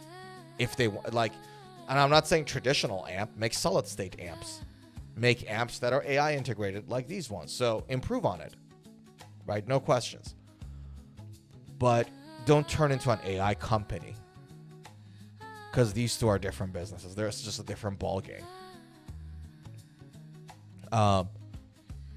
If I'm just throwing an example, this is not a news or anything. This is just some random analogy. So it's not real. It's just an analogy. But imagine for a second if Marshall came out. And Marshall, like, guys, we're no longer an amp company. We're an AI company. How seriously would you take him? Would you take him seriously ever again? Would you buy their AI product, whatever it is? And then if they come back and say, you know what? Sorry, guys, you made a mistake. We're back to producing amps. We're an amp builder again. Would you ever buy their amps? You know what I mean? I know what the answer is for me. So yeah, I want companies to integrate AI. I want the industry to move forward. But I want them to do that not at the expense of losing focus on their product, like what they're actually good at. Yeah. And I'm sure that's what you meant. I don't think you meant like they starting their own AI companies. Like what you meant, Dorothea, was, they just integrate AI into the amp. But yeah, just some like, that's how I think about it. And I'm like, you just can't lose focus. Otherwise, it's just gone. The quality of the product's just going to drop. Yeah. Alrighty. Shall we do this? Because we're getting close to the favorite part of the stream for me. We're getting close to the part that is the favorite part of the stream for your boy. It is. That is. Let's do this. And I'm going to play something nice and relaxing to chat with you guys. But man, can I say something, y'all?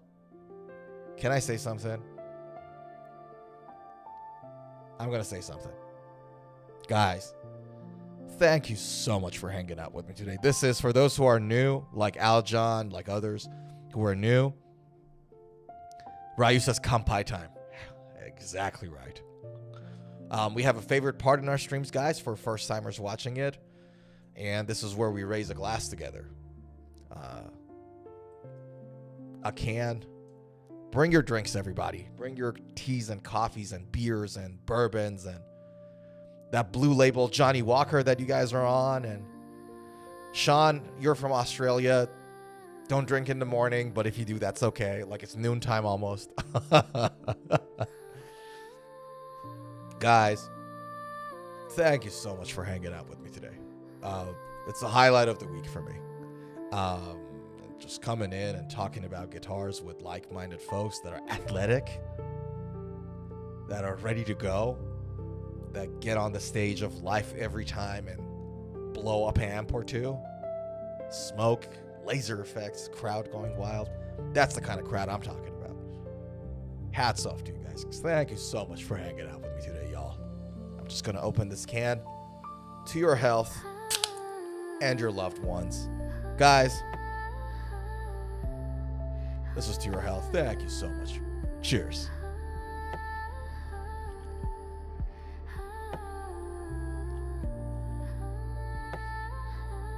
Oof. Baby, baby, baby, baby. Let's go. Let's go. We are ready to take on the rest of the weekend and the next week and the week after. Anyone excited for July 4th? Any plans for July 4th, y'all? I know UFC. I think is Conor McGregor fighting Max Holloway on UFC 4th of July? I wonder. Doroteo says, welcome to the family, to the subscribers. Firm handshakes, my man. Firm handshakes to you. Ryu says, you got to keep them separated. I agree with you, dude. You got to keep them separated. The AI thing and the amp. Doroteo says, yes, exactly. Offer AI amp models on their amp line. 100%. 100%. Even I'll show you guys the Spark 2 Mini that I bought, the Steve Vai version. You guys remember the small amp in burgundy? Man, I know that like all the effects and everything else is coming from a mobile app, but it's impressive. It's impressive, the quality of sound of that thing. And I'm not like sponsored or anything by any of these guys. Just genuinely, you guys know me, right? If it's crap, I'll say it's crap, right? Like, I don't hold back. And when I'm sponsored, like I was sponsored by the Enya guys, I showed you guys the email, you know. I'll tell them that, hey, if you want to send me a guitar for me to make a post about, like a video about, if it's crap, I'll tell my audience it's crap. So I'm not holding back on those things. Genuinely, that little amp is impressive. So, yeah. Man, oh man, oh man. Good times, eh? Good times. Like, this is it. This is it, man. This is as good as it gets. You gotta appreciate it. You gotta enjoy the present, because this is it. You know, blink of an eye, I'm gonna be in my 80s. Can't play the guitar because of arthritis. My 90s, hopefully, if I ever make it that far. But I can just hold the guitar in my arms and reminisce and think about the good old days that I was in my early 30s and I could rock. This is the time, man. You gotta cherish it. You gotta cherish the present. To your health again, my friends. Cheers.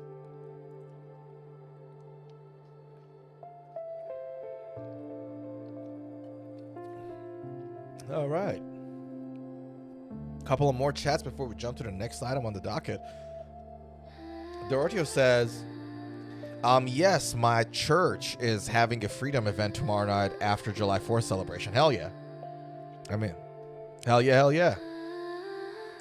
I meant welcome to the family to the new subscribers. Yeah, I got what you meant. Yeah. Zuhair says, night, Sorenzo. Good night, my man. Have a good shut eye. Well deserved. Our guy Zuhair is good people. He's a grinder, man. 2 jobs, kicking ass. We like the guy. Get some rest, brother. Get some rest. Get ready to go tomorrow.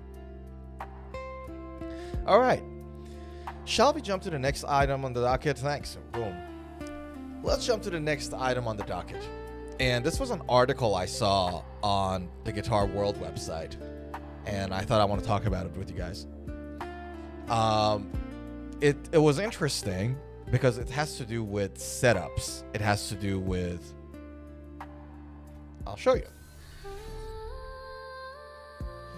It says, I've set up hundreds of guitars with these 7 essential tools.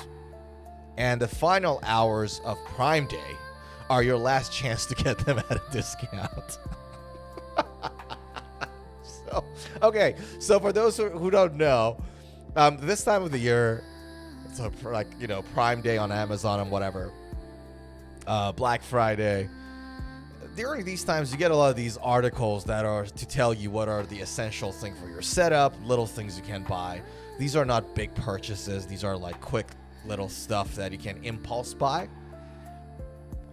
The purpose of this article is not to give you information. The purpose of the article is to get you start buying. Okay? Let me put it through that way. So, I don't know. I'm every time I see something like this, I get a little skeptical. But let's see if we can, what do you call it? If we can bust a couple of myths, if we can fact check it together. Because good news for you guys,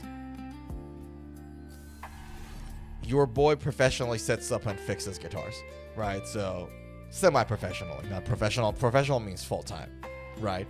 But your boy's got some experience there, so that's good news. Let's talk about it. And I should not have said professionally because I don't do it professionally. It's semi-pro. So put it out there. Professionally means you do it full-time, like you're a full-time guitar tech. I am not. So that's the thing with like live, right? With live stream, you just talk and off the top of your head, and sometimes you get it wrong. So, according to Mr. Matt McCracken, who is a junior deals writer for Guitar World, these expert-picked Prime Day deals will ensure your guitar is always playing at its best. So let's do it. What is it? The first one that there's a link to sell it on Amazon is the Klein 14-in-1 screwdriver. So you need a screwdriver for your guitar. And this is actually true. I don't care about whether it's Klein or whatever. If you got like a screwdriver that has different tips, different heads, and most men usually already have it in their toolbox or something similar. You know, anything that you can put Phillips heads in there, put Allen key heads in there, whatever, right? That's something that you needed to set up your guitar. That is true. Helps to intonate the guitar, remove cavity covers, yada yada. Remove pickups, pickup rings, everything, right? So you need screwdrivers, sure. And same with Allen wrenches, we talked about that. Again, doesn't matter if it's one brand or the other, as long as you have 3 or 4 different sizes. One for locking tuners, one for, you know, your tremolo, one for some of the truss rods. You know, some of them work with kind of Allen keys, many of them. So you need a bunch of Allen keys too, fine. 3, your Work Pro wire cutter. Guys, this wire cutter is not a fret wire cutter. This is just like a string wire cutter, if you know what I mean. It's for the strings, not for frets. And you don't need it if you have pliers at home. Can I show you guys something cool? And most of you probably know this. Men who got, like, you know, their own like garages like full of equipment and handyman tools and stuff like that. You already know it. But in case somebody doesn't.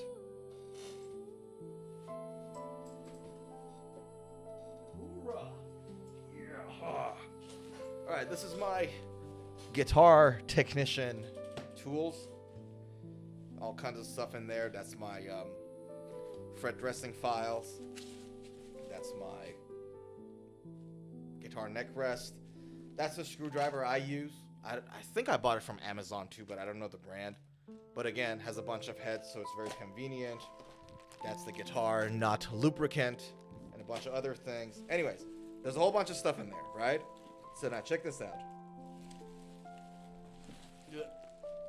I didn't plan for this. There we go. Here, check this out. Right? A normal whatever one that you can buy from any store. You guys see this little thing here? So it's different on that side. It's like a hole in there, but it has a sharp end like this. You can use this part of the plier and actually cut the wires. You don't need a wire cutter. This will work just fine on your guitar. So if you got something like this back at home and you're like, oh my God, this is not a wire cutter and all that. The reality is that you don't need a wire cutter if you got something like that at home.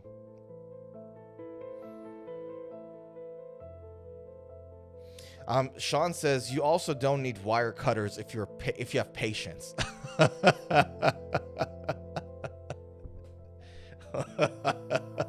That is true. Yeah, you don't need the cutters to, you know, you can just undo the thing and do it. Like literally just undo your strings. You don't need to cut them anymore. Such a good point. So no, when it says Work Pro wire cutters, like whatever the brand is, you do not need a wire cutter, folks. You can just either undo the strings just like Sean very correctly said, or you can just use like a pair of pliers you got at home. Like you don't need that. So that's bullshit. You just don't need it. Then, moving on. String action gouge. Okay, so you need an action gouge. And I would not recommend you guys to buy a silver one. Right? So for those who don't know, a string action gouge, essentially what it does, it helps you measure not just the string action, but also the distance between your pickups and the string. That's something that you have to set up when you're setting up your guitar. It helps, you can use it as a fret rocker. So you can use some of these, because this one, for example, like it's just a rectangle, but some of them, and I'll show you one example of that, come in sort of like a weirder triangular-ish shapes, and you can use them as fret rockers. So you put them on 3 frets at a time, And if it rocks, that means the middle one is higher than the other two. And so you can use that to measure the evenness of the height of your guitar frets. Right, I'll show you guys one. Now,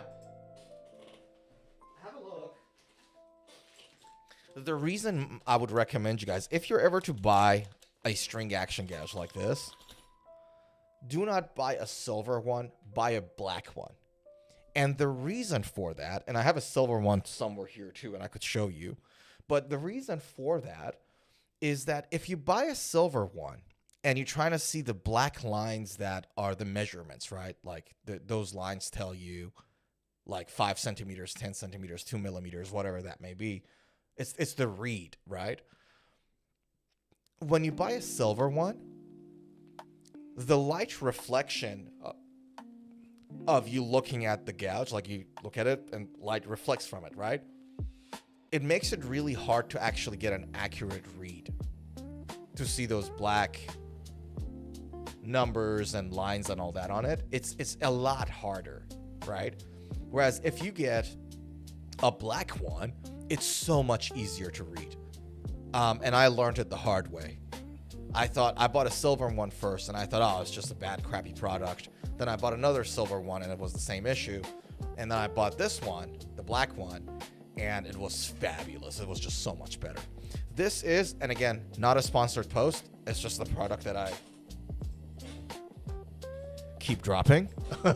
It's just the product that I like. This is the Music Man string action gouge, and I'm a massive fan of it. I think this is great. And I'm so happy that I bought it. So it's black, it's easy to read. It has some tables in the middle that tells you about your action height, what's low, what's high, what's medium. So it gives you that. At the bottom, that's the string action gouge. On the side here, that's your pickup height. And see how there's like different legs and different lengths and shapes? You can use this as a fret rocker. You can't use those rectangular ones because after a certain point they're too wide or too narrow. But because this comes in literally one size, another size, another size, and another, comes in 4 different sizes on its legs, each leg. So you can use it as a fret rocker too. So I would recommend you to not buy the Stumac one that he's recommending here. My recommendation for you guys would be to buy the Music Nomad one. They're almost the same price, but this one is just far better. It's not even close. And I've had both of them. In my opinion, the Stumac one is just better in every way. So that's another BS in an online article. So we're doing great. We're doing great. Okay, next. Powered by Rock Guitar String Winder. He's saying, look, this string winder is something that you really need. So for those who don't know what this string winder is a tool that you can use the tip of it to cut the string, and you can use the end of it to tighten or loosen your tuning keys. Like so, essentially you put the string in, and instead of rolling your tuning keys like that, you put that red little cap on top of your tuning keys, and then you do that with your arm, your hand, and tighten it, right? And I've got one of those at home too. See if I can find it for you guys. Give me a second.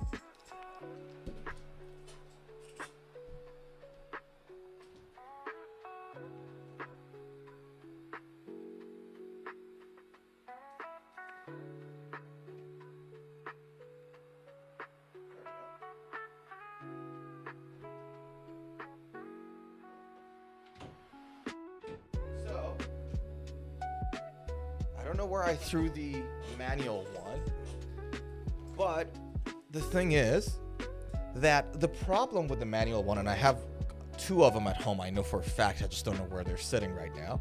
I have 2 of these ones, and I would not recommend anybody to buy this personally. So here's the reason why. These tools come in handy if you have more than 1 or 2 guitars at home that you need to take care. Like if you have a lot of guitars, like 3, 4, 5 or more guitars that you regularly look after, you regularly change their strings and all that, that's the only scenario where these kind of tools come into to the conversation, right? That's when the only time they really matter.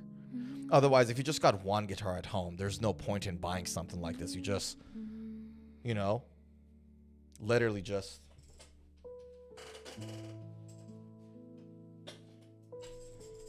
use your hand and move the tuning keys as opposed to whatever. Do you know what I mean? So that's on that. But if you guys have more than a couple, or if you got some aches in your hand and you don't want to deal with that and all that, right? Don't buy a tool like this. I've had a couple. They are clunky as you use them to, tune, like tighten the strings or loosen the strings. They hit the other tuning keys. It's just clunky and a dirty solution. It's not the neat and the most seamless. Spend $20 and buy something like this. This is a power peg. This particular brand is Ernie Ball, but there are like cheap ones out there that do the exact same job just as fine. And this is an electronic one.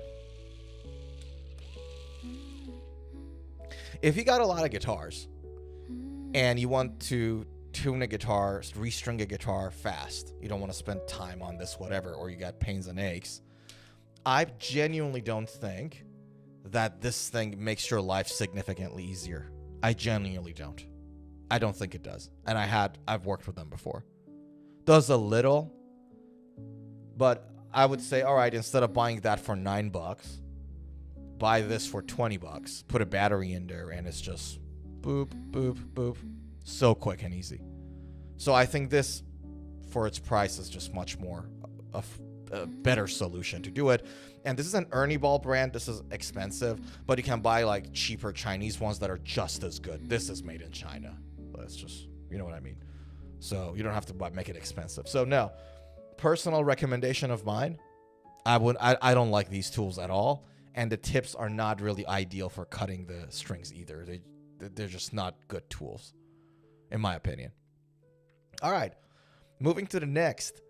Yihua. Yihua? Yihua? How do you pronounce this? Yihua 60 watt soldering iron. Okay, so well, I don't know. I don't know. Like, maybe that's how you pronounce it. But yes, if you are to do soldering on your guitar, change pickups, fix electronics, things of that nature, if that's what you do, then please get a good soldering iron. Mine is, I think, I bought mine for like $60 US, because I had a crap one, and the crap one wasn't strong enough, so it didn't melt the solder that was on my guitar. So for those who don't know, when you buy a soldering iron, you also got to buy some soldering wire to melt it on the electronics and all that. And if you have a low-powered soldering iron, it melts the wire just fine. But if you have old solder on your guitar, it doesn't do a good job at melting those. You need something a little stronger. So yes, do invest in a decent soldering iron. I didn't, and I paid the price live on stream, by the way. You guys remember that? Some of you guys were on that stream. Like, I was live, and I was changing pickups on one of my Washburn N4s. And part of the electronics of that guitar had, like, a big bulge of old solder on it. And I couldn't melt it with my, like, weak soldering iron. So I had to literally go back to the equipment store, buy a proper soldering iron, come back and get the job done. Yeah. So do invest in a good soldering iron if you're fixing electronics, changing pickups, doing mods like that. Then that's when it comes to play. All right. Beiju BXU set. What is that? Is fret rocker. This is a fret cover protector. You have the files, a bunch of files, and then you have the crowning tool, right? Do you need a set? No, you don't. If you don't do fret dressing, fret work at home, you don't need it, no. Only if you do fret dressing, then there are better sets. I don't think I would recommend you guys something like this. And you don't need this many files either. I have like a 5-piece file that goes from coarse to like soft to less coarse to less invasive, and that's fabulous. I think you can get something better than that. And then at the end, this is a 72-piece guitar toolkit. Right. They are quite common on Amazon. You probably could do something better targeted. Like it has like a wire cutter in there. It has files in there and all that stuff. And they're not the highest of all qualities. You don't need a lot of the stuff that is already there if you have the stuff that we've already talked about. So, yeah, I've had one of them before. Wasn't that impressed. So, up to you, but you don't need it like that. You know what I mean? Here's what it comes down to, right? You just have to target and see what is it that you do with your guitar at home. Like, do you change frets? Or do you just polish them and clean them? If you're changing frets, if you're dressing frets, if you're leveling frets, then you're going to need those more advanced tools. But if all you do is just polishing and cleaning, just get a polisher cloth. Do you know what I mean? So framing all of these as guitar essentials that a person who set up hundreds of guitars is telling you gotta buy it on Prime July deals. Yeah, I don't know about that. If you do soldering, get a good soldering iron and maybe invest some money on a good action gouge, which is not that expensive anyways. Modern Music Nomad is the one for me, but you can test and try and see what you like. But yeah, honestly, most of the stuff average guitar players don't need. Screwdrivers, you probably already have. Action gouge is what you need. And then the rest is just more specific stuff, I guess, right? Like more. So anyways, I saw that article and I'm like, yeah.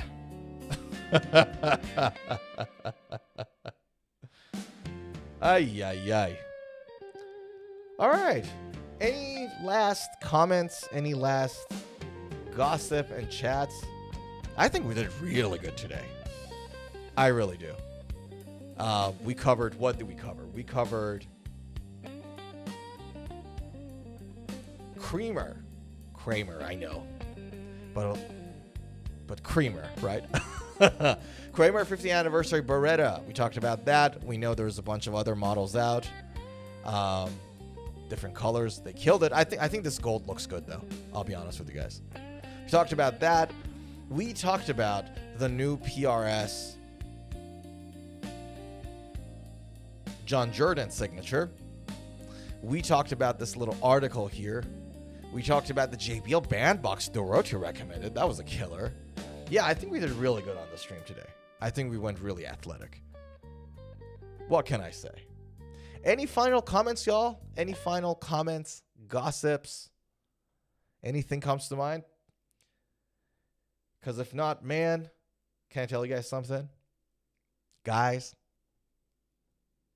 thank you so much for hanging out with us today. In the quiet of the night, you guys, athletic. I hear a whisper in the wild, We like it. a fragile tone And just as I do on every stream, through the fire. remember to cherish the moment, man.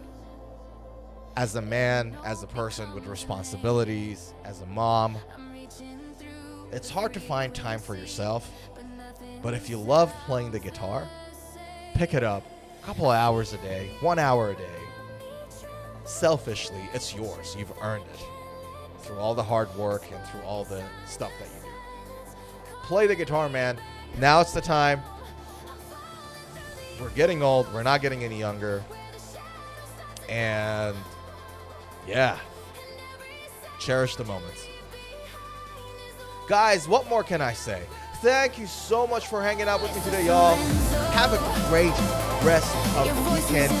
Kick the ass of the coming week. I'm rising. I'll see you in the next stream, next video. Love you guys.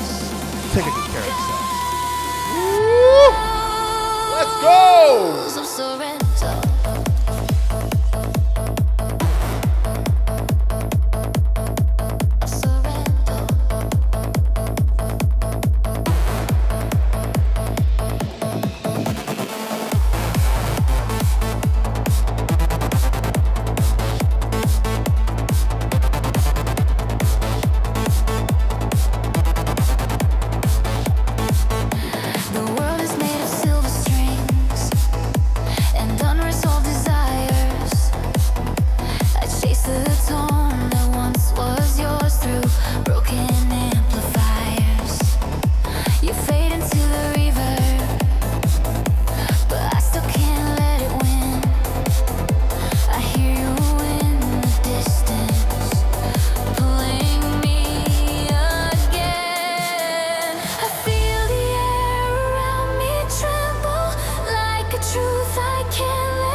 of Sorenzo.